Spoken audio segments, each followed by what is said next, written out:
Lebanon युद्ध विराम का 2 घंटे बाद ऐलान। बड़ी खबर यह कि कल सुबह 10 बजे से लागू होगा युद्ध विराम।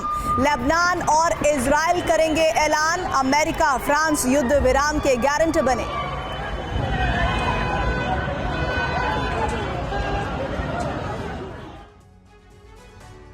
रूस यूक्रेन की जंग 33 महीने से जारी है, लेकिन ये वो दौर है जहां जल्द से जल्द निर्णायक मोड़ पर पहुंचने की कोशिश शुरू हो चुकी है।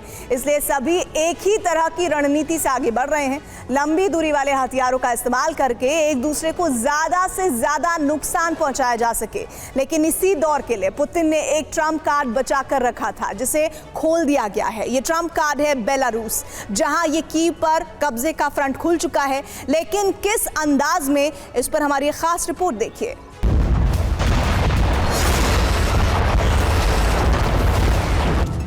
दुनिया की बारूदी तबाही तय करने वाला ये वो सेंटर है जिसे दुनिया पेंटागन के नाम से जानती है। कहने के लिए ये अमेरिका के रक्षा विभाग का मुख्यालय है, लेकिन दुनिया में जहां भी जंग छिड़ी है वहां अमेरिका के प्रत्यक्ष या अप्रत्यक्ष रूप से शामिल होने का फैसला यही लिया जाता है।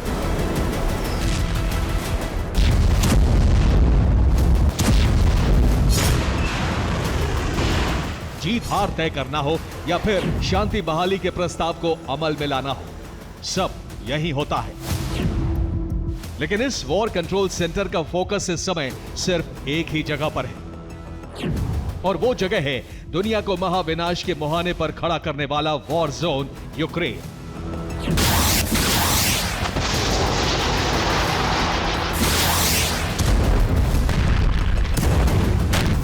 लेकिन अमेरिका की फोकस की वजह सिर्फ तबाह हुए यूक्रेन के लिए सहानुभूति का नहीं है, बल्कि फोकस की वजह है पारंपरिक दुश्मन रूस, जिसकी रणनीति से जंग नए दौर में पहुंच गई।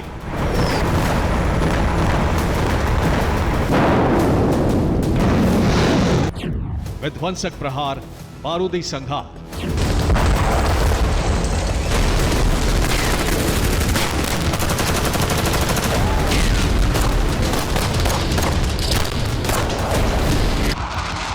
इस जंग को 33 महीने बीत चुके हैं।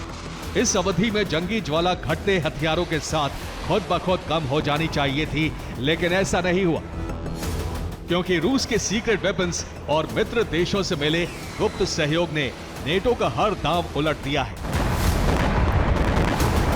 और अब बदलते दौर में नया दांव है लॉन्ग रेंज वेपन्स, जिसका इस्तेमाल शुरू हो चुका है, और इसका कारण भी नेटो और अमेरिका है।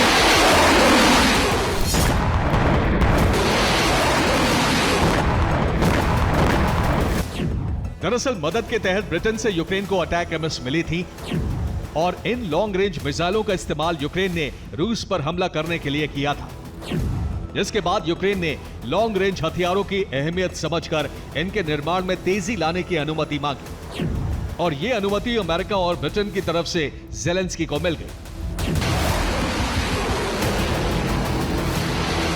यही से जंग के हालात बदल गए। रूस ने नीप्रो को एक ऐसी मिसाइल से निशाना बनाया जिसे नेटो देशों के कोई भी एयर डिफेंस सिस्टम नहीं रोक पाया।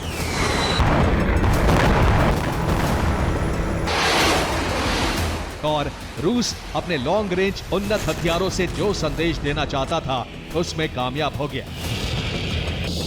लेकिन यह संदेश बारूदी चिंगारी को ज्वाला बनाने के लिए काफी था।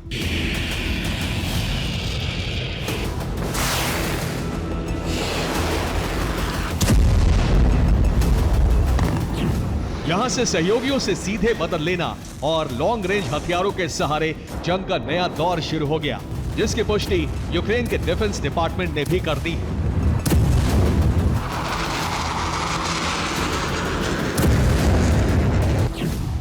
दरअसल यूक्रेनी मिलिट्री पोर्टल ने एक रिपोर्ट जारी की है, जिसमें बताया गया है कि 24-25 नवंबर के बीच रूस ने लॉन्ग रेंज ड्रोन से अटैक किया है।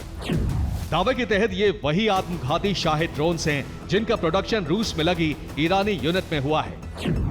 लेकिन रूस में बने इन ड्रोन्स की रेंज ईरानी ड्रोन से बहुत ज्यादा है, इसलिए करीब 38 ड्रोन उड़ान भरते हुए बेलारूस की सीमा में दाखिल हुए, जैसे बेलारूस में तैनात एयर डिफेंस फोर्स ने मार गिराया।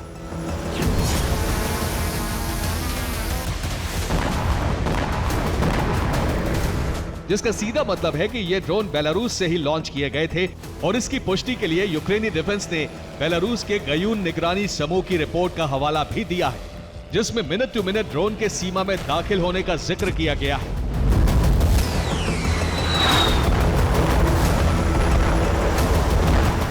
रिपोर्ट के मुताबिक रूसी ड्रोन गोमेल जिले के एयर जोन में दिखे हैं, जो रात 11:08 पर प्रिपियात से वापस बेलारूस के लिए रवाना हुए हैं। रूसी ड्रोन नारोवलिया की तरफ उड़ान भरते हुए देखे गए, जिसके बाद रात 12:05 पर मोजुर उपनगर तक पहुंचकर लापता हो गए। इस रिपोर्ट से साफ तौर पर पता चलता है कि रूस की रणनीति अब अलग ही लेवल पर है। मुमकिन है कि रूसी फोर्स बेलारूस के रूट से कीव को कब्जे में लेने के लिए आगे बढ़ रही है, ठीक वैसे ही जैसे युद्ध के शुरुआती दौर में देखा गया था, जिसका सीधा मतलब है कि रूस जंग में बढ़त बनाने में कोई भी कमी नहीं छोड़ना चाहता। इसलिए बेलारूस का वॉर फ्रंट एक्टिव करके हमले के लिए सेंटर फिक्स किए जा रहे हैं। इस समय रूस की रणनीति ये है कि यूक्रेन के उन हिस्सों को पूरी तरह से कब्जे में लिया जाए जिन्हें ट्रंप के सत्ता संभालने पर समझौते की शर्त के तहत विवादित बनाया जा सके, ताकि युद्ध खत्म हो तो भी रूस का दबदबा बना रहे। और इसीलिए क्रीमिया से रूसी फोर्स 2 क्षेत्रों को टारगेट बना रही है। इनमें पहला है ओडेसा। इस पोर्ट एरिया पर फ्यूचर यूक्रेनी प्रशासन की एंट्री पर रोक लगाने के लिए रूस मिसाइल्स दाग रहा है। और इनके अलावा यूक्रेन के पावर हब यानी ज़ेपोरिजिया में रूसी फोर्स यूक्रेनी प्रभुत्व खत्म करने के लिए क्रीमिया से मिसाइल अटैक कर रही है, ताकि भविष्य का न्यूक्लियर खतरा हमेशा हमेशा के लिए टल जाए। तो वहीं खार्किव पर कब्जे के लिए रूस बेलगरोद से मिसाइल अटैक कर रहा है, ताकि भविष्य में रूस की दक्षिण पश्चिमी सीमा पर किसी भी तरह का खतरा न हो। इसके अलावा पोर्ट रूट काटने के लिए भी रूस बड़े पैमाने पर रणनीतिक कदम उठा रहा है, जिसमें सबसे अहम टारगेट है यूक्रेन का डोनेस्क। और यहाँ पर अटैक के लिए रूस रोस्तोव के बेस का इस्तेमाल कर रहा है।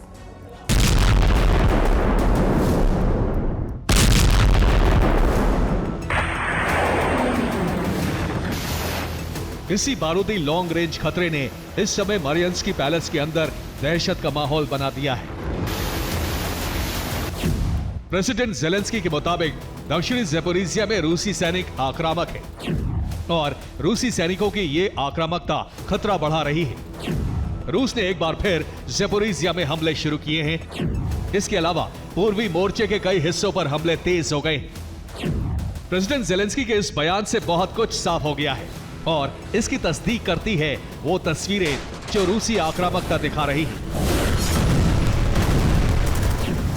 ये वीडियो ओडेसा का है, जहां रूस लगातार इस्कंदर मिसाइल से अटैक कर रहा है और यूक्रेनी फोर्स को पीछे ढकेलता जा रहा है। इसके अलावा रूस के मंसूबे क्या हैं, इसे कुर्स्क से आई इस तस्वीर से समझ लीजिए, जहां खलीलो एयरबेस पर रूस कंक्रीट के शेल्टर बना रहा है। लेकिन अमेरिका का रणनीतिक कदम क्या है? इसका जवाब है यूक्रेन को हथियार देने की सीमा का विस्तार।